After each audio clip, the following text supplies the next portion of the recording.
திராவிடம் என்றாலே ஊழல் என்று எடப்பாடியும் திரு ஸ்டாலின் அவர்களும் ஒரு மாபெரும் சித்தாந்தத்தை சிதைத்து விட்டார்கள். தமிழ்நாட்டு அரசியலை ஒரு ஊழல் நிறைந்ததாக உருவாக்கி விட்டார்கள்.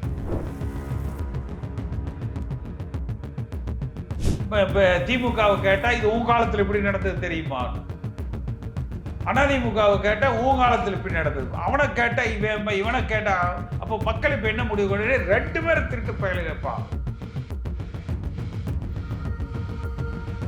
விஜய்க்கு 35% வாக்கு கிடைச்சிருக்குதுன்னா 15% விஜய்க்கான வாக்கு, இந்த 20% இந்த 2 திருட்டு கும்பலும் வேண்டாம் என்று விழுந்த வாக்குகள்.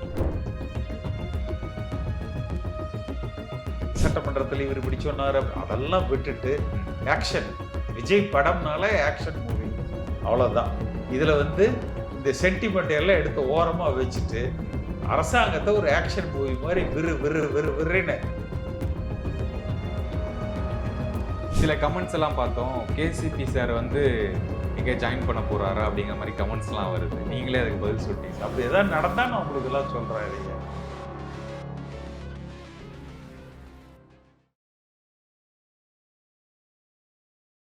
இன்க்ளூசிவ் நியூஸ் தமிழர்களுக்கு வணக்கம். இன்றைய நேர்காணலில் நம்முடன் இணைந்திருப்பவர் முன்னாள் நாடாளுமன்ற உறுப்பினர் திரு கேசி பழனிசாமி அவர்கள். சார் வணக்கம். சார் வணக்கம் தம்பி. அறப்போர் இயக்கத்தின் புகாரின் பேரில் முன்னாள் அமைச்சர் ஏவா வேலு அவர்களுடைய சம்பந்தப்பட்ட 13 இடத்துல லஞ்ச ஒழிப்பு சோதனை நடத்திக்கிட்டு இருக்காங்க. இது இப்போ விஜய் அவர்களுடைய ஆட்சியில் நடக்கிறதுனால அவர் முன்னாடி சொல்லியிருந்தார், சட்டமன்றத்தில் தொட்டவங்கலாம் விட மாட்டோம் அப்படின்னு சொல்லியிருந்தார். அதற்காக டக்குன்னு எடுத்த ஒரு ஆக்ஷன் அது. அதாவது இன்னைக்கு வியாழக்கிழமை, நாளைக்கு வெள்ளிக்கிழமை கோர்ட் லீவு. அனைமே இன்று இரவோ நாளை காலையோ கூட வேலு கைது செய்யப்பட்டாலும் ஆச்சரியப்படுவதற்கு இல்லை. ஏன்னா அது நடக்கிற அந்த வெலாசிட்டி, அதனுடைய வேகம் பார்த்தீங்கன்னா அது போல தெரியுது. அதற்கும் வாய்ப்புகள் இருக்கு. அடுத்து இதில் திரு ஜெயராமன் அவர்கள், அறப்போர் ஜெயராமன் அவருடைய செயல்பாடுகள் பாராட்டுக்குரியது. ஆனால் என்னன்னா, அவர் எடப்பாடி பழனிசாமிக்கு எதிராகவும் செந்தில் பாலாஜிக்கு எதிராகவும் வேலுமணிக்கு எதிராகவும் பல அமைச்சர்கள் இந்த 10 ஆண்டு காலத்தில் நிறைய குற்றச்சாட்டுகள் இருக்கு. விஜய் செய்ய வேண்டியதெல்லாம் 2017 2026 மே வரை திமுக எடப்பாடி காலத்தில் அமைச்சர்களாக இருந்தவர்களில் குறைந்தது ஒரு 50 பேர் அதிகபட்ச ஊழல்வாதிகளாக இருந்திருப்பாங்க. அந்த 50 பேர் மீதும் பார்த்தா குறைஞ்சது வருஷத்துக்கு 100 கரப்ஷன் சார்ஜஸ் ஃப்ரேம் ஆகிற அளவுக்கு இருக்கும். கடைசிக்கு 5 வருஷத்துக்கு சேர்ந்து ஒரு 100ஆவது இருக்கும். அதனால கம்ப்ளீட்டா ஒரு 5000 பேர் அதுல இறக்கி முழுமையா சுத்தப்படுத்தலாம். அப்படி சுத்தப்படுத்தினா அந்த தமிழ்நாட்டு பட்ஜெட்டில் இருக்கிற அந்த ஒரு 10 லட்சம் கோடி இவங்க கையில் இருக்கிறத ரெக்கவரி பண்ணிடலாம். இதெல்லாம் செய்வார் என்று எதிர்பார்த்து தான் தமிழ்நாட்டு மக்கள் விஜய்க்கு வாக்களிச்சிருக்கிறாங்க. ஏன்னா ஓட்டுக்கு 10,000 ரூபா வரைக்கும் திமுகவும் கொடுத்தது, எடப்பாடியும் கொடுத்தார். ஆனால் மக்கள் அதை நிராகரித்து விட்டு 5 பைசா கொடுக்காம, சாதி பார்க்காம, மதம் பார்க்காம, பணம் பார்க்காம விஜய் மீது ஒரு நம்பிக்கை வைத்து வாக்களிச்சிருக்கிறாங்க. அது அந்த ஜென்சி இளைஞர்கள். இப்படி ஒரு மாற்றத்தை இவர் கொண்டு வருவார் என்று எதிர்பார்த்து இதை செய்தால் புகழ் பெற்றவராக விஜய் ஒரு நிலைத்து அரசியல்ல ஒரு இடத்தை பிடிக்கலாம். ஆனால் சென்ற முறை ஸ்டாலின் அவர்கள் பார்த்தீங்கன்னா கரப்ஷன் கலெக்ஷன் கமிஷன் 90 நாளில் இவர்கள் சிறை செல்வார்கள், ரொம்ப டைலாகெல்லாம் நல்லா பேசினார். ஆனால் செய்யலை. மொத்தமாக ஒரு பல்க் டீல் போட்டு வாங்கிட்டார். அதிமுக கூட பார்ட்டி ஃபண்ட் வாங்கிட்டார். அதனால தான் மக்கள் இப்போ இவர் சொன்னார்ல அப்பாவை காணா அப்படின்னு, அந்த மாதிரி ஒரு நிலையை ஏற்படுத்தினாங்க. நேர்மையாக இதை செயல்படுத்தினா. ஆனால் அதுக்கு இடையூறுகள் நிறைய வரும். சக அமைச்சர்கள் இடத்துல இருந்து வரலாம், உயர்நிலை அதிகாரிகள் இடத்துல இருந்து வரலாம், நீதிமன்றங்களில் கூட அவர்கள் தப்பித்து கொள்ள முயற்சி செய்யலாம், கடைநிலை ஊழியர் வரைக்கும் வரலாம். இதையெல்லாம் தாண்டி சாதித்து காட்டினால் விஜய் ஒரு சாதனையாளர். சறுக்கி விட்டால் மக்கள் புறக்கணித்து விடுவார். ஆனா இதுக்கு முன்னாடி வந்துட்டு ஊழல் வழக்குல யாரும் பெரிய உள்ள போன மாதிரி யாரும் இல்ல. விஜய் ஒரு இதுல பண்றாரு. தம்பி ஜெயலலிதா அம்மாவே அரெஸ்ட் ஆகி இல்ல ஸ்டாலின் சார் இன்னைக்கு சொல்றாரு. ஸ்டாலின் சார் இன்னைக்கு சொல்லி இருந்தாரு. இப்ப அவருக்கே காமிச்சிடலாமே. ஜெயலலிதா அம்மாவே கன்விக்ட் பண்ணப்பட்டாங்களா இல்லையா? அப்ப ஸ்டாலின் ஏதோ பதட்டத்துல பேசியிருப்பார். அவருக்கு யாராவது ஒரு துண்டு சீட்டு எழுதி கையில கொடுக்கணும். ஐயா நீங்க சொல்றது தப்பு. உங்க அரசாங்கத்துல போட்ட வழக்குல, திமுக போட்ட வழக்குல தான் ஜெயலலிதா அம்மா பல அமைச்சர்கள் தண்டிக்கப்பட்டிருக்கிறார். பொன்னுசாமின்னு ஒரு அமைச்சர் தண்டிக்கப்பட்டிருக்கிறாரு. பல அமைச்சர்கள் தண்டிக்கப்பட்டிருக்கிறாங்க.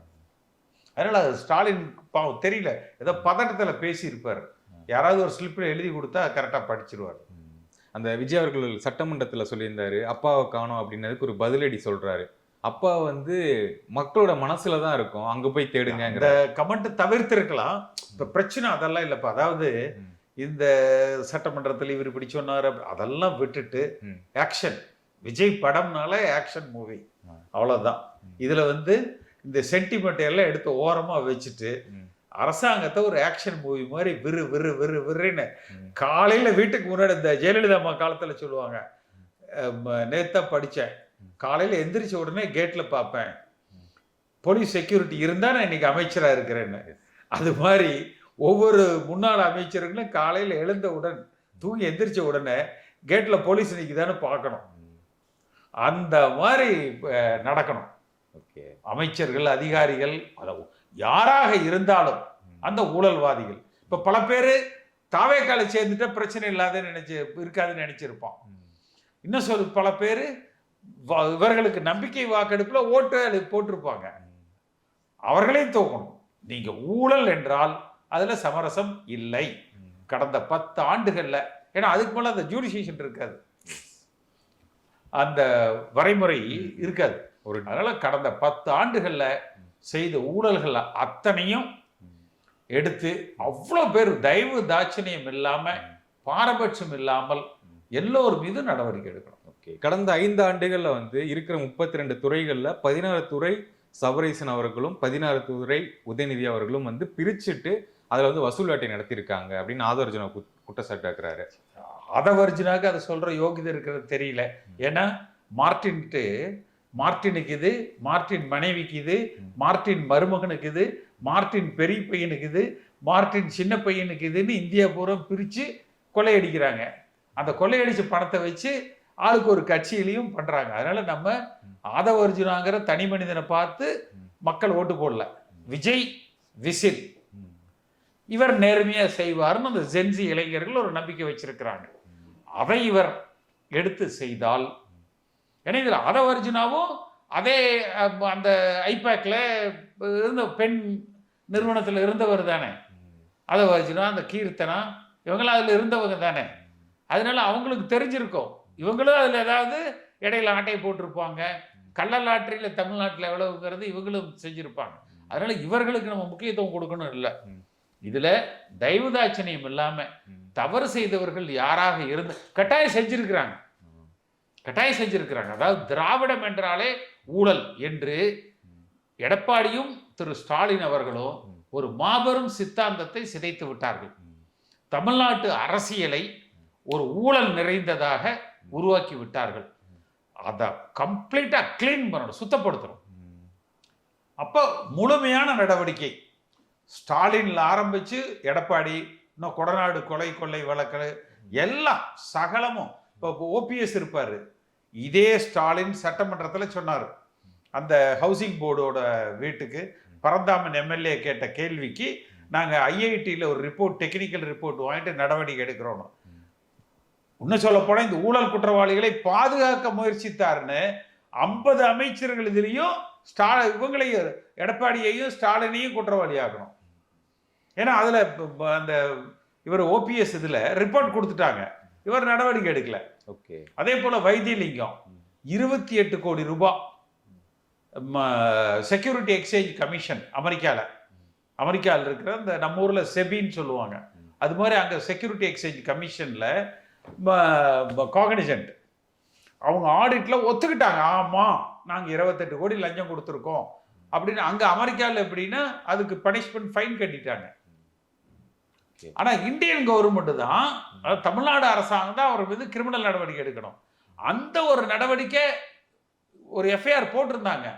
இப்போ நீங்கள் பார்த்து வைத்தியலிங்கம் போய் திமுகவில் சேர்ந்த உடனே அதை விசாரிக்க முடியல, அதில் தப்பு நடக்கலைன்னு சொல்லி டிவிஎஸ்சியிலிருந்து, அதாவது லஞ்ச ஒழிப்பு துறையிலிருந்து ஒரு க்ளோசர் ரிப்போர்ட் போட்டிருந்தாங்க. நல்ல வேளை அரப்போர் அதில் வந்து ஒரு உள்ள மனு போட்டு இந்த ஆட்சி மாற்றம் நடந்ததுனால இப்போ அது நீதிமன்றத்தில் இன்னும் நிலுவையில் இருக்கு. இது மாதிரி இதெல்லாம் ஒரு உதாரணம். அது போக இந்த எடப்பாடி அன்கோ கிட்ட 10,000 கோடி ரூபாய் பல்கா வாங்கிட்டு எந்த நடவடிக்கையும் ஸ்டாலின் எடுக்கல. அப்படி எடுத்திருந்தாருன்னா ஸ்டாலின் மீண்டும் ஆட்சிக்கு வந்திருப்பார். ஏன்னா இவர் தான் சொன்னார், கரப்ஷன் கலெக்ஷன் கமிஷன் 90 நாளில் சிறை செல்வார்கள்னாரு. கொடநாடு கொலை கொள்ளை வழக்கில் உண்மை குற்றவாளிகளைனாரு. நானும் 5 வருஷம் எல்லா டிவிலையும் கத்துன்னு கத்தி பார்த்தேன், எந்த நடவடிக்கையும் எடுக்கல. ஆனால் எடப்பாடி அந்த வயசுல நேர்மையானார். நாங்கள் திமுக மீது ஊழல் நடவடிக்கை எடுப்போம்லாம் சொல்லலை. ஏன்னா 2 பேர்த்துக்கு அந்த ஒரு பங்கீடு உண்டு. எடப்பாடி முதலமைச்சராக இருந்த பொழுது இப்போ ஸ்டாலின் வகைராக்களுக்கு பங்கீடு உண்டு, ஸ்டாலின் முதலமைச்சராக இருந்த போது இவங்களுக்கு உண்டு. அதனாலதான் அவர் இப்போ ஆட்சிக்கு வரணும்னு கவலைப்படல. அதனாலதான் நீங்க பாருங்க, தேர்தல் முடிஞ்சோடனே இவங்க 2 பேரும் கூட்டு சேர்றாங்க. நம்ம கொள்ளையடிக்கிறதுல கூட்டு, அப்ப கூட்டணியாகவே நம்ம மாறிடலான்னு இப்ப அதுக்கு ஒரு பெரிய சித்தாந்தத்தை திமுகவும் அண்ணா திமுகவும் ஒன்று சேரலாம், கூட்டணி வச்சு நம்ம தேர்தலை சந்திக்கலாம், இடைத்தேர்தல். ஆமா, அந்த பல ஏரியால கொள்ளையடிக்கிறவன் எல்லாம் ஒன்னா சேர்ந்து ஊர் முழுக்க கொள்ளையடிக்கலான்னு சொல்லுவான். அந்த மாதிரி 2 பேரும் முயற்சி செய்தார்கள். ஓகே, ஒரு 6 மாசம் தான் இந்த ஆட்சி இருக்கும் அப்படின்லாம் விமர்சனம் வைக்கிறாங்க. போகிற போக்குல ஏதாச்சும் நம்பிக்கையில்லா தீர்மானமும் 2 கட்சியும் சேர்ந்து பண்ணுவாங்களா? அதுக்கான வாய்ப்புகள் இருக்குமா? அதெல்லாம் மக்கள் சரியான முறையில் விஜய் ஆட்சி நடத்தினால் மக்கள் விஜய்க்கு ஆதரவு அளிப்பாங்க. எத்தனை தேர்தல் நடந்தாலும் அவர் வெற்றி பெறலாம். ஆனால் இதுல விஜயோடு இருக்கிற நீங்க சொன்னீங்களே இந்த அமைச்சர்கள், சீனியர் மினிஸ்டர்ஸ், அதிகாரிகள் நீதிமன்றங்கள் மூலமாக மற்ற கீழ்நிலை அதிகாரிகள் மூலமாக தப்பிப்பதற்கு முயற்சி செய்வார்கள். அதை இவர் சரியாக கையாளணும். ஓகே, இப்போ இந்த நயினார் நாகேந்திரன் ஒரு கருத்து சொன்னார். என்ன அப்படின்னா, இந்த சட்டமன்றத்தை மீறிய மாண்பு செயலா இது வந்து இருக்கு, உள்ள செய்யற அந்த ஆக்ஷன், அந்த பேச்சு எல்லாமே அப்படின்னு இருக்கு.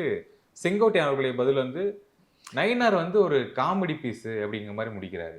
பள்ளிக்கல்வித்துறையில செங்கோட்டையனுக்கு தொடர்பு இருக்காங்கிறது நம்ம 2 விஷயம் இருக்கு தம்பி. ஒன்று மெட்டீரியலிஸ்டிக் பாலிடிக்ஸ், ஆக்கப்பூர்வமான அரசியல். இன்னொன்னு திமுகவை கேட்டா இது உன் காலத்தில் இப்படி நடந்தது தெரியுமான்னு, அதிமுகவை கேட்டா உன் காலத்தில் இப்படி நடந்தது, அவனை கேட்டா இவனை கேட்டா, அப்போ மக்கள் இப்ப என்ன முடிவு கொண்டு 2 பேரும் திருட்டு பயல கேட்பான். அந்த முடிவுக்கு வந்து அந்த ஒரு ஃப்ரஸ்ட்ரேஷன் தான். இப்போ விஜய்க்கு 35% வாக்கு கிடைச்சிருக்குதுன்னா 15% விஜய்க்கான வாக்கு, இந்த 20% இந்த 2 திருட்டு கும்பலும் வேண்டாம் என்று விழுந்த வாக்குகள். அந்த நம்பிக்கையை தக்க வைத்துக் கொள்ள வேண்டும் என்றால் இவங்க எல்லாம் சேர்ந்து வேணாலும் நம்பிக்கையில தீர்மானம் கொண்டு வரட்டும், மக்கள் ஆதரவளிப்பாங்க, மக்கள் வெற்றி பெற வைப்பார்கள். ஆனா இதுல சறுக்குனா ஸ்டாலினையாவது சும்மா தோக்கடிச்சாங்க, விஜய்க்கு டெபாசிட்டே வராது. ஓகே, இல்ல மக்கள் தான் சார் இப்ப 35% கொடுத்துருக்காங்க. அடுத்த எலெக்ஷன் வரும் இல்ல, இது என்ன 100 வருஷத்துக்காக கொடுத்துருக்காங்க. 2029 ஒரே நாடு ஒரே தேர்தல் வந்தா இன்னொரு தேர்தல் வரும். ஓகே, இப்போ உதயநிதி அவர்களுடைய பேச்சு செயலாம் வந்து நல்லா பண்றாரு, கரெக்டான எதிர்கட்சி தலைவராக இருக்காரு. ஓப்பனிங் நல்லா தான் இருக்கு, பினிஷிங் எப்படி வருதுன்னு பார்ப்போம். ஓப்பனிங் நல்லா தான் இருக்கு, பினிஷிங் வரணும்ல. ஜேசிடி பிரபாகர் அவர்கள் சபாநாயகரா அவரு பேசுறாரு, 2 பக்கம் ஒரு மாதிரி கரெக்டா மெயின்டைன் பண்றாரு, நியூட்ரலா போறாரு, ரொம்ப நியூட்ரலா நடந்துகிட்டாரு, மிக சரியாக நடந்து கொண்டார். அரசாங்க தரப்புல இருக்கிற தவறுகளையும் அந்த அமைச்சர்களுக்கு சுட்டி காட்டினாரு. உதயநிதிக்கும் நாங்க உங்களுக்கும் வாய்ப்பு தர்றோம் என்று சொன்னாரு. மிக நடுநிலையோடு அந்த சட்டமன்றத்தில் நடந்த நிகழ்வுகள் ஏதேனும் கைகலப்புல முடிஞ்சிருமோ என்கிற அளவுக்கு காரசாரமா இருந்தது. ஆனால் அதை மிகச்சரியாக அவர் கையாண்டார். ஒரு பாராட்டுக்குரியவர் அவர். புரட்சித் தலைவர் எம்ஜிஆரால் உருவாக்கப்பட்டவர். இந்த அரசாங்கத்துக்கு ஒரு நல்ல ஒரு சொத்தாக, ஒரு தூணாக சட்டமன்றத்தில் நியாயமாக நேர்மையாக நடத்திட்டு போறார். அது போன டைம் சபாநாயகர்கிட்ட வந்து ஒரு ஒருதலை பட்சம் இருக்கும்ல, திமுகவுக்கு மட்டும் ஆதரவு தர மாதிரி. அப்பா அவர்கள் அப்படிதானே இருந்தாரு. இல்லை, அவர்கள் இதற்கு முன்பு இருந்தவர்கள் எல்லாம் பார்த்தீங்கன்னா தனபால் ஓரளவுக்கு சரியாக தான் பண்ணாரு. அப்பாவும் முடிஞ்ச வரைக்கும் ஆளுங்கட்சியில் என்ன சொல்றாங்களோ அதை கேட்டு நடந்துட்டார். ஓகே. சில கமெண்ட்ஸ் எல்லாம் பார்த்தோம், கேசிபி சார் வந்து எங்கே ஜாயின் பண்ண போறாரா அப்படிங்கிற மாதிரி கமெண்ட்ஸ்லாம் வருது. நீங்களே அதுக்கு பதில் சொல்லிட்டீங்க. அப்படி ஏதாவது நடந்தா நான் உங்களுக்கு எல்லாம் சொல்றேன். இதையே நடக்கிற போது சொல்றது. சரி, ஓகே சார். நேர்காணலுக்கு மிக்க நன்றி. வணக்கம் சார்.